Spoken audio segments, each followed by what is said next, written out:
నమస్కారం. తెలుగు వార్త వేదికకు స్వాగతం.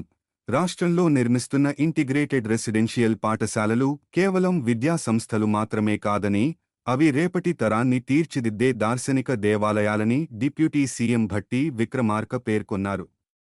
ఖమ్మం జిల్లా మధిర నియోజకవర్గంలోని లక్ష్మీపురం ఇంటిగ్రేటెడ్ రెసిడెన్షియల్ స్కూల్ నిర్మాణ పనులను ఆయన స్వయంగా పరిశీలించారు.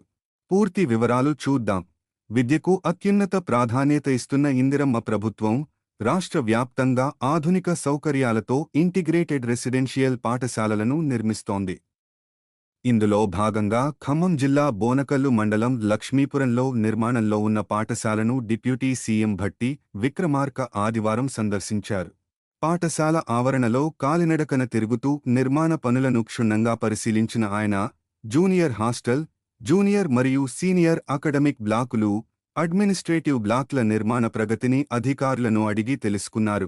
విద్యార్థుల భవిష్యత్తుకు కీలకమైన సైన్స్, మ్యాథమెటిక్స్, కంప్యూటర్ మరియు మెకానికల్ ల్యాబ్ భవనాల పనులను ప్రత్యేకంగా పరిశీలించిన డిప్యూటీ సీఎం ఎక్కడా నాణ్యతలో రాజీ పడొద్దని స్పష్టం చేశారు. నిర్మాణ పనులు ప్రభుత్వ నిబంధనలకు అనుగుణంగా అత్యుత్తమ ప్రమాణాలతో కొనసాగాలని, గడువులోగా పూర్తి చేసి విద్యార్థులకు అందుబాటులోకి తీసుకురావాలని అధికారులతో పాటు కాంట్రాక్టర్లకు ఆదేశాలు జారీ చేశారు.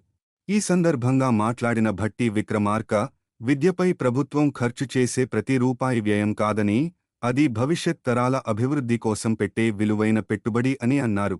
రాష్ట్రంలోని ఇంటిగ్రేటెడ్ రెసిడెన్షియల్ పాఠశాలలు విద్యార్థులకు నాణ్యమైన విద్యతో పాటు సమగ్ర అభివృద్ధికి వేదికలుగా మారనున్నాయని ఆయన ఆశాభావం వ్యక్తం చేశారు. ఇలా లక్ష్మీపురం ఇంటిగ్రేటెడ్ రెసిడెన్షియల్ స్కూల్ పనులపై ప్రత్యేక దృష్టి సారించిన డిప్యూటీ సీఎం భట్టి విక్రమార్క, నాణ్యతతో పాటు వేగానికి కూడా ప్రాధాన్యత ఇవ్వాలని అధికారులను ఆదేశించారు. ఇలాంటి తాజా రాజకీయ, అభివృద్ధి మరియు తెలంగాణ వార్తల కోసం తెలుగు వార్త వేదిక ఛానల్ను సబ్స్క్రైబ్ చేయండి. వీడియో నచ్చితే లైక్